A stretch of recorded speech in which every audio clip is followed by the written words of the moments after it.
नमस्कार, स्वागत है आपका ईटी नाउ स्वदेश पर। मैं हूं आपके साथ पूजा त्रिपाठी और आप देख रहे हैं गुड मॉर्निंग स्वदेश। और इस शो में आगे हम आपको बताएंगे आज सुबह सुबह संकेत कैसे मिल रहे हैं ग्लोबल और एशियाई बाजारों से। साथ ही आगे आपके लिए खबरों वाले शेयर्स भी लेकर आएंगे और रणनीति क्या होनी चाहिए बाजार पर, ये भी आपको बताएंगे। और साथ ही साथ कमोडिटी मार्केट का पूरा एक्शन भी आपके सामने एक एक करके रखेंगे। चलिए शो की शुरुआत करते हैं और सबसे पहले नजर डाल लेते हैं एशियाई बाजारों पर। और शुरुआत जो है वो काफ़ी मिली जुली देखने को मिल रही है। इनफैक्ट काफ़ी फ्लैटिश शुरुआत है आज एशियाई बाजारों की। गिफ्ट निफ्टी देखिए कोई बदलाव यहाँ पर देखने को मिल रहा है। बहुत ही सपाट शुरुआत यहाँ पर गिफ्ट निफ्टी से मिलते हुए दिखाई दे रही है। इसके अलावा अन्य बाजारों पर भी नजर डालेंगे तो वहां पर भी फ्लैटिश ही कारोबार कर रहा है। जापान के बाजार हालांकि ऊपर हैं, करीब 500 अंकों की तेजी वहां पर देखने को मिल रही है। लेकिन चीन के बाजार भी देखेंगे तो ये भी मामूली बढ़त के साथ ही कारोबार कर रहे हैं। हांगकांग के बाजार हल्के लाल निशान में ट्रेड कर रहे हैं। तो काफी सपाट शुरुआत इस वक्त एशियाई बाजारों से। और दुनिया भर के बाजारों की भी बात करेंगे तो वहां से भी कुछ ज्यादा बड़े क्यूज नजर नहीं आ रहे हैं। अगर अमेरिकी बाजारों में नैस्डैक और S&P 500 देखेंगे तो वहां पर रिकॉर्ड स्तरों पर ही क्लोजिंग देखने को मिली है। लगातार हम देख रहे हैं कि S&P 500 मजबूती के साथ बंद हुआ है। लेकिन डाउ जोन्स की अगर बात करें तो वहां वो निचले स्तर पर बंद हुआ। तो काफी मिले जुले कारोबार देखने को मिला। अमेरिकी बाजार में कोई बड़ा डेवलपमेंट हुआ, कोई बड़ी खबर वहां पर नहीं निकल कर आई। स्टॉक स्पेसिफिक एक्शन भी ज्यादा कुछ नहीं था। बहुत ही दायरे में कल अमेरिकी बाजार कारोबार कर रहे थे और उसमें दो इंडाइसेस आप देख सकते हैं काफी फ्लैटिश क्लोजिंग कल के दिन देखने को मिली। तो कल कुछ बड़ा डेवलपमेंट नहीं हुआ। अब इस हफ्ते कुछ इंपॉर्टेंट आंकड़े आएंगे जिस पर की बाजार की नजर रहेगी। अब इस हफ्ते अर्निंग सीजन की भी शुरुआत हो जाएगी और गुरुवार को महंगाई के आंकड़े आएंगे। काफी इंपॉर्टेंट होगा महंगाई का आंकड़ा, क्योंकि अभी तक लेबर मार्केट से जो संकेत मिल रहे हैं वो नरमी के हैं। अगर महंगाई के में आंकड़े में नरमी आती है तो उससे फेड को एक कॉन्फिडेंस मिलेगा। और अगर सितंबर में ब्याज दरों में कटौती की बातें तेज हो जाती हैं तो यहां से बाजार को एक नया ट्रिगर मिल सकता है। उसके पहले हम देख रहे हैं कि बेहद सीमित दायरे में कारोबार कर रहे हैं। तो आने वाले समय के लिए महंगाई के आंकड़े काफी इंपॉर्टेंट होंगे देखने।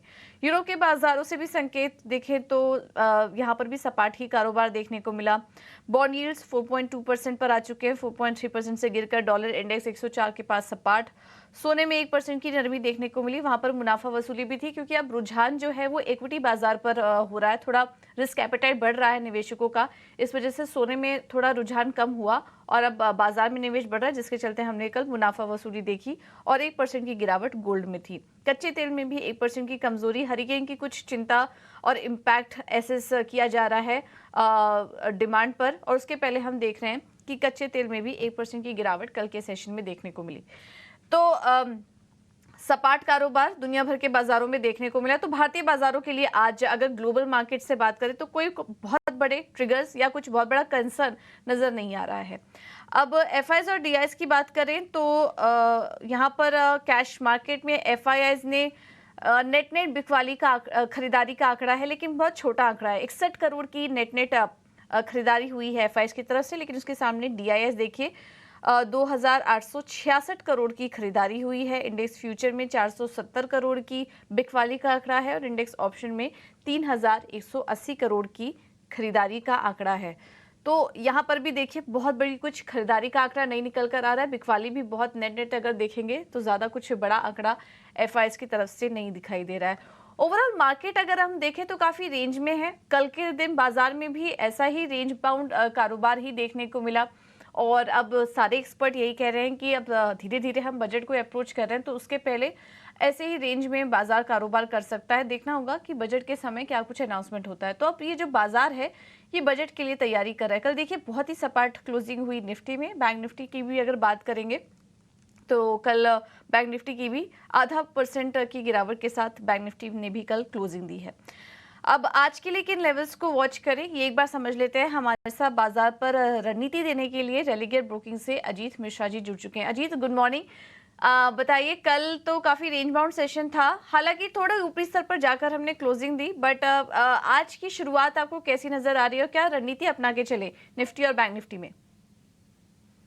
गुड मॉर्निंग पूजा। पूजा देखिए कल का सेशन एक म्यूटेड स्टार्ट में कहूंगा, काफी लंबे टाइम बाद बेसिकली इंडेक्स यही दिखा रहा है कि अब जो राइज देखा है हमने 23,400 से लेकर 24,400 का जोन, पिछले 2 हफ्ते में। तो थोड़ा कंसोलिडेशन बेसिकली हायर लेवल्स पे एंटिसिपेटेड है और वही देखने को मिल रहा है।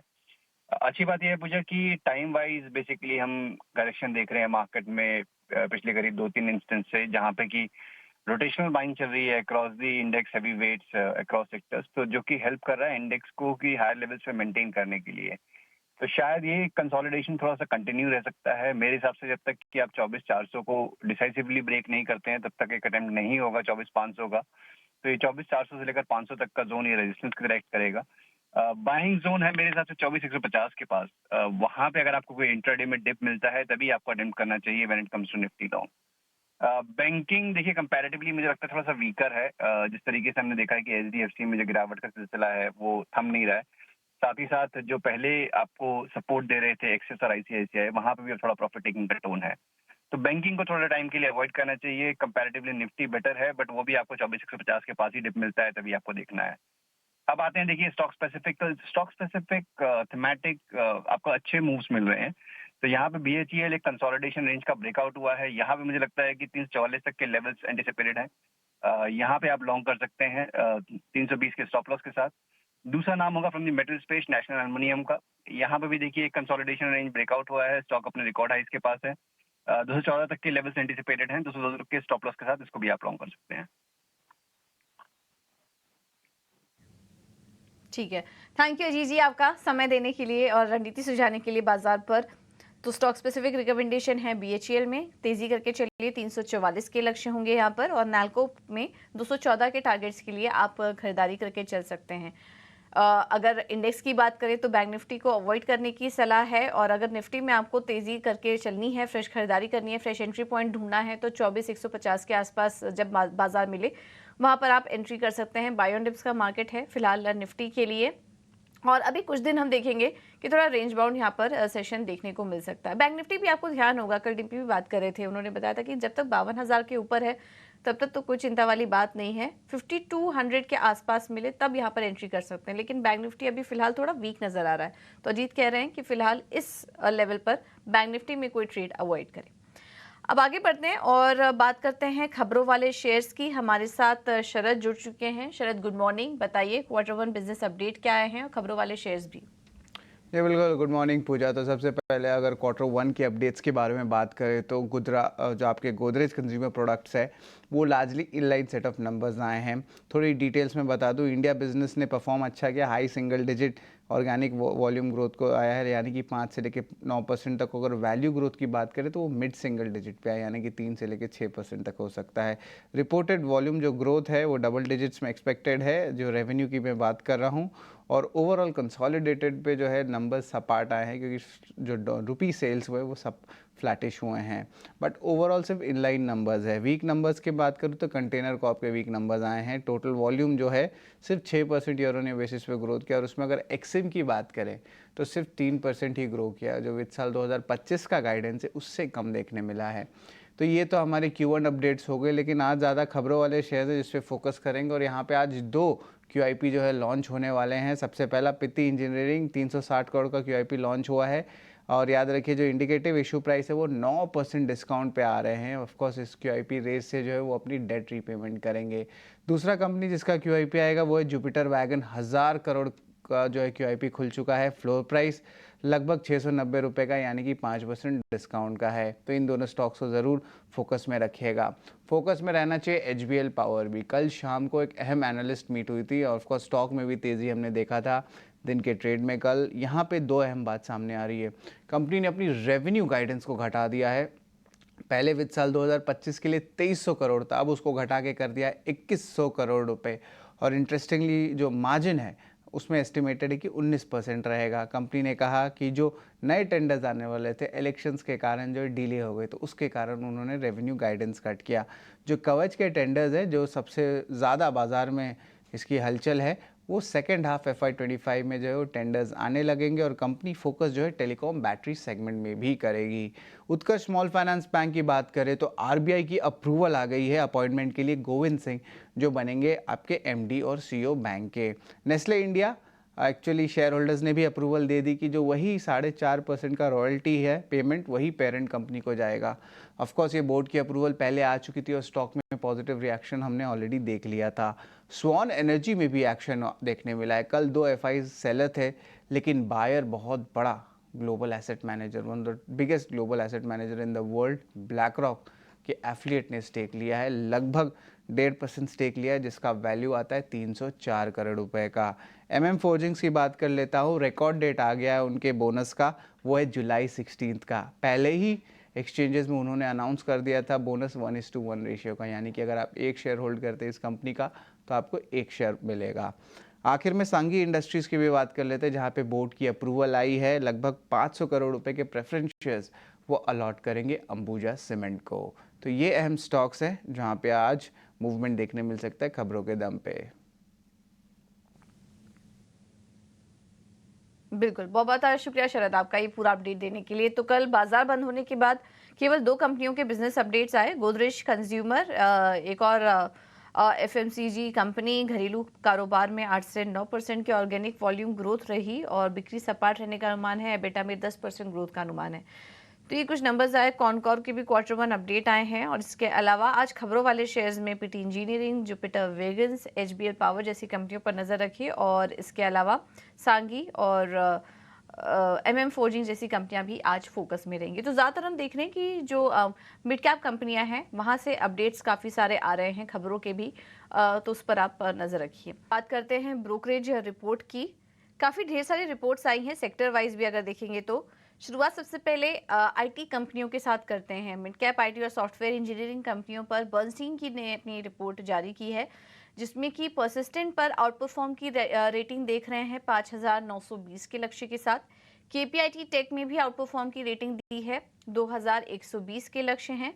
कोफोर्स की बात करें तो मार्केट परफॉर्म की रेटिंग दी है 6,080 का लक्ष्य और टाटा एलेक्सी पर अंडर परफॉर्म की रेटिंग है, लक्ष्य देख रहे हैं 6,030 का। तो ये कुछ रिपोर्ट्स आई हैं IT कंपनियों पर, इस पर नजर रखिए। केमिकल शेयरों पर UBS ने अपनी रिपोर्ट जारी की है, जिसमें कि PI इंडस्ट्रीज में खरीदारी की राय है 4,800 के लक्ष्य के लिए। नवीन फ्लोरिन में भी 4,250 के लक्ष्य के साथ तेजी करने की सलाह दी है। गुजरात फ्लोरो 3,000 का लक्ष्य और आरती इंडस्ट्रीज के लिए 615, लेकिन यहाँ पर वो बिकवाली की राय देख रहे हैं। उनका कहना है कि चीन में क्षमता बढ़ने से घरेलू कंपनियों पर दबाव बढ़ सकता है और इसमें पूरा जो ओवरऑल केमिकल स्पेस है उसमें PI इंडस्ट्रीज और नवीन फ्लोरिन ज़्यादा पसंद आ रहा है। एफएल पर भी आज नज़र रखिए, क्योंकि सिटी ने खरीदारी की राय के साथ कंपनी पर कवरेज शुरू कर दी है, लक्ष्य रखा है 1,600 रुपये प्रति शेयर का। टेक महिंद्रा, यहाँ पर भी जेफरीज ने अपनी रिपोर्ट जारी की है, जिसमें कि 1,065 का लक्ष्य है और अंडर परफॉर्म की रेटिंग बरकरार रखे हुए हैं। इनका कहना है कि FY27 में मार्जिन में 13.6% की ग्रोथ होने की संभावना है। शेयर में फिलहाल सुस्ती देखने को मिलेगी। तो यह है लक्ष्य टेक महिंद्रा के लिए और थोड़ा यहाँ पर गिरावट देखने को मिल सकती है आगे। इमामी पर सिटी ने अपनी खरीदारी की राय बरकरार रखी है। मैं आपको बता दें कि कल क्वार्टरली अपडेट आए थे, उसके बाद काफ़ी सारी रिपोर्ट्स भी आई इमामी पर। लक्ष्य यहाँ पर बढ़ा दिया गया है इमामी पर और 650 से बढ़ाकर 900 का दिया और इनका कहना है कि ग्रोथ आउटलुक में लगातार सुधार देखने को मिल रहा है। गोदरेज कंज्यूमर के भी आज अपडेट आया, उस पर मॉर्गन स्टैनली ने इक्वल वेट की रेटिंग बरकरार रखी है, लक्ष्य देख रहे हैं 1,231 का और इनका कहना है कि पहले तिमाही में कामकाजी मुनाफे में डबल डिजिट ग्रोथ देखने को मिली। इंडोनेशिया में 5 से 9% वॉल्यूम ग्रोथ संभव है। अफ्रीका, US, मिडिल ईस्ट कारोबार सुस्त नजर आ रहा है। तो कुछ मिलीजुली कमेंट्री के साथ 1,231 के लक्ष्य मॉर्गन स्टैनली की तरफ से। परसिस्टेंट पर सिटी की जो रिपोर्ट आई है उसमें बिकवाली की राय वो बरकरार रखे हुए हैं, लक्ष्य है 3,080 का। तो आज इस स्टॉक पर भी नजर रखें और आखिर में बात करते हैं NBFC स्पेस की। यहाँ पर मॉर्गन स्टैनली ने अपनी रिपोर्ट जारी की है, जिसमें कि काफ़ी सारे NBFCs को लेकर कंपनियों को लेकर उनके व्यू जारी हुए हैं। इसमें LIC हाउसिंग और आवास फाइनेंसर्स पर नेगेटिव हैं, लेकिन PNB हाउसिंग और एप्टस वैल्यू जैसी कंपनियों पर इनका पॉजिटिव व्यू है। LIC के लिए इनका कहना है कि पहले तिमाही में मार्जिन में थोड़ा दबाव देखने को मिल सकता है और PNB हाउसिंग का रिस्क रिवॉर्ड ज़्यादा बेहतर लग रहा है। एप्टस वैल्यू के डिसबर्समेंट लोन में बढ़ोतरी संभव है। तो ये कुछ रिपोर्ट्स आई हैं जिसमें कि 2 नाम PNB हाउसिंग, एप्टस वैल्यू इस पे पॉजिटिव, वहीं LIC हाउसिंग और आवास फाइनेंसेस पर नेगेटिव व्यू यहाँ पर मॉर्गन स्टैनली की तरफ से। तो इस स्पेस पर भी नज़र रखिए और आज IT कंपनियों पर भी फोकस रहेगा, क्योंकि काफ़ी सारी रिपोर्ट्स यहाँ पर निकल कर आ रही हैं, इस पर भी आज नज़र रहेगी। अब आगे बढ़ते हैं और बात करते हैं कमोडिटी मार्केट की। कमोडिटी मार्केट में ट्रेड कैसे लें आज रणनीति बताने के लिए हमारे साथ ट्रेड बुल्स सिक्योरिटीज से भाविक पटेल जी जुड़ चुके हैं। Bhavik ji, thank you so much ET Now Swadesh को समय देने के लिए। तो हम देख रहे हैं कमोडिटी मार्केट में भी काफी थोड़ा सपाट और सुस्त कारोबार देखने को मिल रहा है। सोने चांदी से पहले शुरुआत करेंगे, कैसे ट्रेड लें वहां पर? मॉर्निंग पूजा जी। फ्राइडे के रैली के बाद कल हमने देखा था कि ब्रॉड जो कमोडिटी सेल ऑफ है उसमें सोने चांदी में भी थोड़े प्रॉफिट बुकिंग देखने को मिली है। बट अभी भी अगर ट्रेंड देखें तो काफी स्ट्रांग है, क्योंकि फंडामेंटल्स देखें तो पॉजिटिव है कि जहाँ पे एम्प्लॉयमेंट डेटा जो यूएस का है वो वीक हो रहा है और इन्फ्लेशन कम हो रहा है। तो एक्सपेक्टेशन है कि सितंबर में शायद रेट कट हो सकता है। तो दोनों सोने और चांदी में बाय की रणनीति रखनी चाहिए। सोने में 70 to 100 के करीब बाय कर सकते हैं 70 to 500 के टारगेट के लिए, और चांदी में 90 to 200 पे बाय कर सकते हैं 93 100 के टारगेट के लिए। ठीक है, तो गोल्ड में बिकवाली आई थी लेकिन निचले स्तरों पर आप खरीदारी करके चलिए 93,100 के लक्ष्य के लिए, और सिल्वर में 91,700 के, माफ कीजिएगा, सिल्वर में 93,100 के टारगेट्स के लिए आप तेजी करके चल सकते हैं। गोल्ड में 72,500 के टारगेट के लिए यहाँ पर आपको खरीदारी करने की राय दी जा रही है। इसके अलावा भाभी जी, क्रूड में आज क्या रणनीति अपनाएं? कच्चे तेल में 7,000 से 7,100 के करीब एक हर्डल जरूर से दिख रहा है, और अगर हम देखें तो अभी वहां से थोड़े बहुत प्रॉफिट बुकिंग आ रहा है। इसराइल और हमास की जो बातें चल रही है अभी, उसमें भी शायद थोड़ा सीज फायर हो सकता है। तो उसकी वजह से मुझे लग रहा है कि कच्चे तेल में थोड़ी बहुत और करेक्शन जो है वो आ सकती है। तो 6900 पे शॉर्ट कर सकते हैं 6810 के टारगेट के लिए, और इंट्राडे स्टॉप लॉस रख सकते हैं 6950 का। ओके, तो क्रूड में भी बिकवाली करके चलिए। कल हमने थोड़ी वीकनेस भी देखी थी यहाँ पर 6,810 ये टारगेट नजर आ रहे हैं क्रूड में। स्टॉप लॉस होगा 6950 का। आखिर में भाभी जी, बेस मेटल्स पर भी सलाह दीजिए, कहाँ पर मौके देख रहे हैं आप ट्रेड के? बेस मेटल में कॉपर अच्छा लग रहा है। चाइना का जो थर्ड पेलेनियम जो आने वाला है 15 से 17 जुलाई पे, वहाँ पे एक्सपेक्टेड है कि कहीं ना कहीं थोड़ा बहुत इकोनॉमी को बूस्ट करने के लिए चाइनीज गवर्नमेंट कुछ दे सकते हैं। तो उसकी वजह से बेस मेटल्स में हमने थोड़ी बहुत तेजी देखने को मिली है। तो कॉपर अराउंड 867 बाय कर सकते हैं 872 के टारगेट के लिए, और स्टॉप लॉस रख सकते हैं 864 का। ठीक है, थैंक यू भाभी जी आपका समय देने के लिए और रणनीति सुझाने के लिए आज। तो गोल्ड और सिल्वर तेजी करके चलिए। गोल्ड में 72,500 के टारगेट्स के लिए आप खरीदारी करके चल सकते हैं। सिल्वर 93,100 का कल की जो गिरावट आई उसमें खरीदारी के अच्छे मौके बन रहे हैं, तो यहाँ पर आप तेजी करके चल सकते हैं क्योंकि ओवरऑल ट्रेंड अच्छा नजर आ रहा है गोल्ड और सिल्वर के लिए। कच्चे तेल में बिकवाली आज की जा सकती है 6,900 के पास मिले तब आप बिकवाली करके चलिए। टारगेट होगा 6,810 का।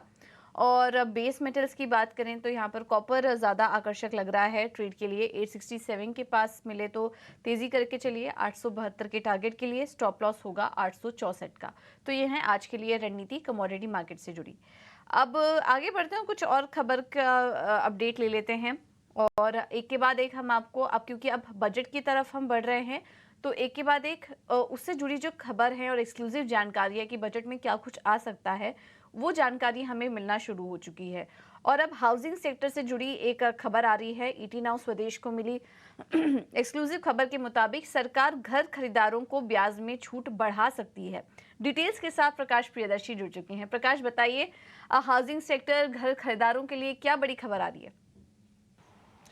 देखिए, सूत्रों के हवाले से जो जानकारी हमें मिल रही है उसके हिसाब से आगामी बजट में सरकार हाउसिंग सेक्टर के लिए बड़े ऐलान कर सकती है। सूत्र हमें बता रहे हैं कि इसके पीछे की दो वजहें हैं। एक तो सरकार देश भर में अतिरिक्त 3 करोड़ घरों का निर्माण करना चाहती है और साथ ही साथ एक नई हाउसिंग स्कीम जिसकी घोषणा पहले ही अंतरिम बजट में की जा चुकी है उसके लिए भी फंड एलोकेशन करना है। लिहाजा रूरल डेवलपमेंट मिनिस्ट्री और मिनिस्ट्री ऑफ अर्बन डेवलपमेंट और हाउसिंग अफेयर्स ने separate proposal ministry of finance को भेजे हैं, जिसके हिसाब से अर्बन और रूरल हाउसिंग स्कीम्स के लिए बड़े फंड एलोकेशन का ऐलान सरकार कर सकती है। सूत्र हमें बता रहे हैं कि अर्बन पुअर और मिडिल क्लास के लिए जिस हाउसिंग स्कीम की घोषणा हुई है उसकी मोडालिटीज़ पर दोनों ही मंत्रालय यानी कि मिनिस्ट्री ऑफ फाइनेंस और मिनिस्ट्री ऑफ हाउसिंग अफेयर्स काम कर रहे थे, जिसको कि अब फाइनल कर लिया गया है और आगामी बजट में इसके लिए फंड एलोकेशन किया जाएगा जो कि 50 से 60 हज़ार करोड़ रुपए के आसपास हो सकता है। क्योंकि ये जो हाउसिंग स्कीम है अर्बन पुअर और मिडिल क्लास को ध्यान में रखकर तैयार किया जा रहा है, लिहाजा उन्हें इंटरेस्ट सबवेंशन का बेनिफिट भी मिलेगा जो कि 3 से 6% के रेंज में हो सकता है। सूत्र हमें बता रहे हैं कि इसको लेकर सारी तैयारियां पूरी की गई हैं और फंड एलोकेशन का काम बाकी था जो कि अंतरिम बजट में नहीं हो सका था। आगामी बजट में इसकी घोषणा की जाएगी। जो दूसरा अहम ऐलान है वो दरअसल पीएम आवास योजना रूरल से संबंधित है, जिसके लिए सरकार ओवरऑल फंड एलोकेशन में करीब 15 से 20% तक की बढ़ोतरी कर सकती है डिमांड को देखते हुए, क्योंकि कई राज्य सरकारों ने एडिशनल एलोकेशन की मांग की है, लिहाजा इसमें बढ़ोतरी की जा सकती है। इस वक्त करीब 80 हज़ार करोड़ रुपए का एलोकेशन है जिसमें 15 से 20% की बढ़ोतरी की जा सकती है। जी बिल्कुल, बहुत बहुत शुक्रिया प्रकाश आपका ये पूरा अपडेट देने के लिए। तो बजट में सरकार का हाउसिंग पर खास फोकस रह सकता है। अफोर्डेबल हाउसिंग को बढ़ावा देने के लिए बजट में इस बार कुछ अनाउंसमेंट हो सकता है। ये कुछ एक्सक्लूसिव जानकारी हमें मिल रही है। चलिए इस पर हमारी नज़र बनी रहेगी।